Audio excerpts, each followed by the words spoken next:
लेकिन अब रिजू दत्ता हमारे साथ जुड़े हैं, बड़े दिनों के बाद जुड़े हैं। एक बार रिजू जी और स्वयं प्रकाश पुरोहित जी को जरा दिखा दीजिए एक साथ। स्वयं प्रकाश जी, थोड़ा सा आप भी धीरज रखिएगा, क्योंकि रिजू जी कह रहे हैं कि वो विसल ब्लोइंग कर रहे हैं। पार्टी के अंदर जो परेशानियां थी जिसकी वजह से इस डिबैकल का सामना टीएमसी को करना पड़ा इस चुनाव में, उसकी वो वजह बता रहे हैं। रिजू जी, आज सिर्फ 7 विधायक, 6 से 7 विधायक, जैसा हमारे सहयोगी अनुपम वहां से बता रहे थे, पहुंचे और 4 से 5 सांसद। आपने भी पार्टी छोड़ दिया। भाई ऐसा क्या हो गया कि ममता बनर्जी हार गई तो आप सब एकदम निकल पड़े? अंजना जी, थोड़ा वक्त दीजिएगा। पहली बात तो मैंने पार्टी नहीं छोड़ी थी, पार्टी ने मुझे सस्पेंड किया है। और क्यों सस्पेंड किया है? जब 4 तारीख परिवर्तन हुआ और तृणमूल के जो गुंडे थे वो लोग खुद अपने ऊपर भगवा गुलाल लगा के तत्काल बीजेपी बन के सबके घरों पे हमला कर रहे थे, तब पार्टी के जो वरिष्ठ नेता है, वो अभिषेक बनर्जी से लेके सुमित रॉय से लेके किसी ने फोन नहीं उठाया, किसी का।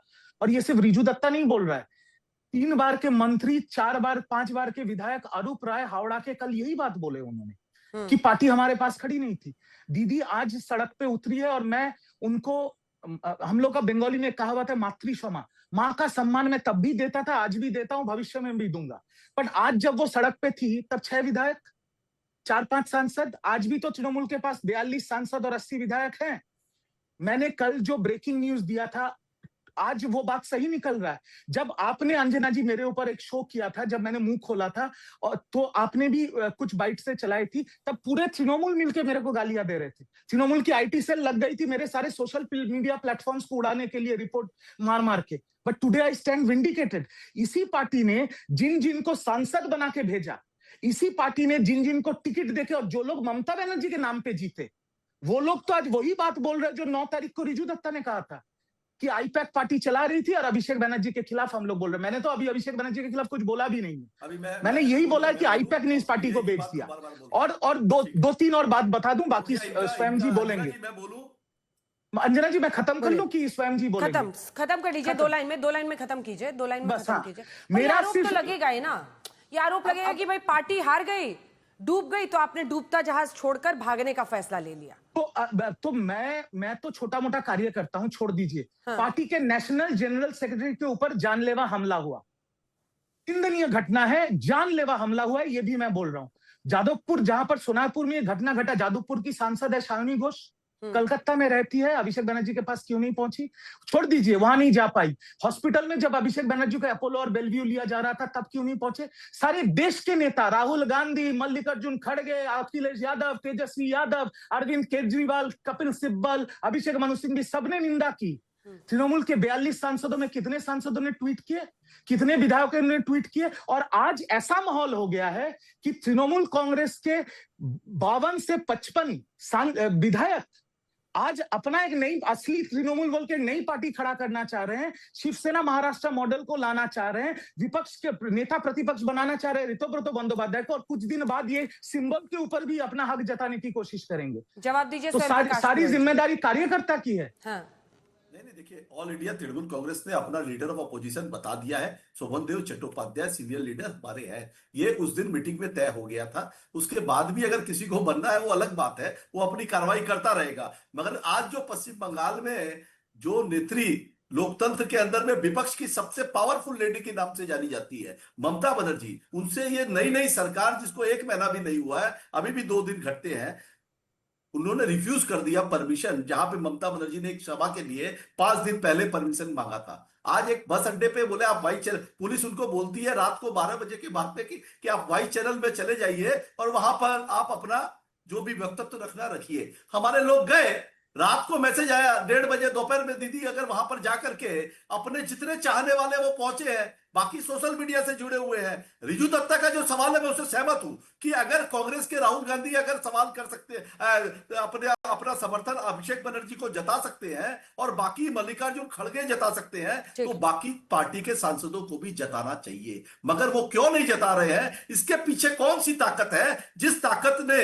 उनको बचा कर रखा हुआ है? जो सीबीआई के घेरे में आकर के, चाहे वो शुभेंदु अधिकारी हो, चाहे वो तापस राय हो, बड़े बड़े नेता है, रिजू जी, अभी स्वयं प्रकाश जी कह रहे थे, एक सेकंड, स्वयं प्रकाश जी कह रहे थे कि ये सारे नेता पपीता की तरह हैं, बाहर से हरे थे, अंदर से केसरिया थे, भगवा रंग के। नहीं, मैं देखिए ये सब का जवाब गौरव भाटिया जी अच्छे से दे सकते हैं, बट मैं सीधे तौर पे, मैं तो बीजेपी भी नहीं हूँ, तृणमूल भी नहीं हूँ, मैं सीधी तौर पे बता रहा हूँ। मेरे साथ गौरव भाटिया जी के बहुत डिबेट्स हुए। जब नड्डा जी के ऊपर पथराव हुआ था, मैं तृणमूल की तरफ से आके बोल रहा था जनरोष है। जब शुभेंदु अधिकारी को जिंदा जला देने की बात हो रही थी, मैं प्रवक्ता के तौर पे बोला जनरोष है। और जब वही चीजें हमारे नेताओं के साथ घट रहा है तो ये भी जनरोष है इसको। और बीजेपी देखिए, बहुत आसान है बीजेपी के ऊपर उंगली उठा देना, बाकी गौरव जी बोलेंगे। बट एक चीज समझिए, लोकसभा में इनका बीजेपी की मेजोरिटी हो रही है, विधान राज्यसभा में ये 150 सीटें मिलने के कगार पे बैठे हुए हैं। तृणमूल में, बंगाल में इनको 208 सीटें मिल चुकी है। इनको तोड़ने की जोड़ने की क्या जरूरत है? सारे तो इन्हीं के पास हैं, तो ये क्यों तोड़ेंगे जोड़ेंगे? सवाल यहां पर पैदा होता है कि जो एक पार्टी जो ममता दीदी को देख के जो पार्टी बनी थी, जो पार्टी ममता दीदी को देख के रिजू दत्ता भी करता था और स्वयं प्रकाश पुरोहित भी करते हैं, उस पार्टी का 28 दिन में 215 से 80 क्यों हो गया? वो पार्टी क्यों टूट रही है? ये सवाल तो पार्टी को अपने से करना है। इसमें हमको गाली देके कुछ फर्क नहीं पड़ने वाला है। आपको गाली नहीं दी है, आपको किसने गाली दी है? आपको कोई गाली नहीं दे रहा है रिजू, नहीं, आप कोई गाली नहीं दे रहा है। देखिए अभिषेक बनर्जी पर जो हमला हुआ है, इसको करने वाले भारतीय जनता पार्टी है, सुष्मिता दत्ता है। नाम आप पता कर लीजिए, आप तो बहुत जानते हैं बंगाल की राजनीति के बारे में। रिजू पता करिए कि सुष्मिता दत्ता कौन है, वो मिस्टर गायन कौन है जो कॉलर टान करके अभिषेक बनर्जी को मार रहा है, जो सामने से पत्थर मार रहा है जैसे कोई विकेट को उड़ा रहा है उसे। अगर हेलमेट नहीं होता तो मर जाते अभिषेक बनर्जी। उनको कोरोनरी का, मैं आपके साथ सहमत हूं, मैं आपके साथ सहमत हूँ। स्थिति तैयार हो नहीं उसकी, मैं एक जवाब दे दूं स्वयं जी, मैं एक जवाब दे दूं, एक जवाब दे दूं आपको। इस बीच खबर आ रही है, ममता बनर्जी के छोटे भाई स्वपन बनर्जी ने भी ममता बनर्जी के खिलाफ हमला बोला है। उन्होंने आज तक से बातचीत में कहा है कि मैं भी भुक्तभोगी हूं। उनका कहना है कि स्पोर्ट्स एडमिनिस्ट्रेटर के तौर पर मुझे काम करने नहीं दिया जाता था। उन्होंने पूर्व खेल मंत्री और रूप विश्वास पर गंभीर आरोप लगाए हैं, सुनिए।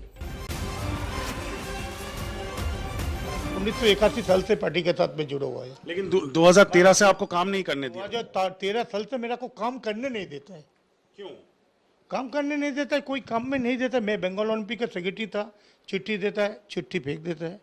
मैं 2020 साल में चिट्ठी दिया, चिट्ठी छोड़ा दिया, 2022 में दिया, 23 में दिया, 24 में मेरा को बैठा के हटा दिया। ये ठीक नहीं किया, ये हमारे लिए बहुत गलती हुआ। मैं पार्टी पॉलिटिक्स नहीं करता, मैं पार्टी पॉलिटिक्स का काउंसलर नहीं है, मैं एमएलए नहीं है, मैं एमपी नहीं है, मैं कोई कुछ नहीं है। लेकिन आप स्पोर्ट्स एडमिनिस्ट्रेटर है। तो ये दीदी को पता नहीं था? देखिए दीदी के बारे में, हम पोस्ट के बारे में क्रीड़ा मंत्री को बताएगा, हम दीदी को कैसे बताएं? क्रीड़ा मंत्री तो ममता बनर्जी को ही रिपोर्ट करती थी। बोलना जरूरी है, 100% सबको मालूम है इस बारे में।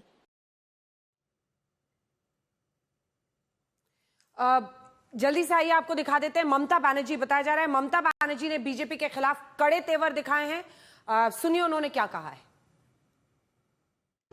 लड़ेंगे या मरेंगे, नहीं तो मरेंगे, अगर जिएंगे या मरेंगे।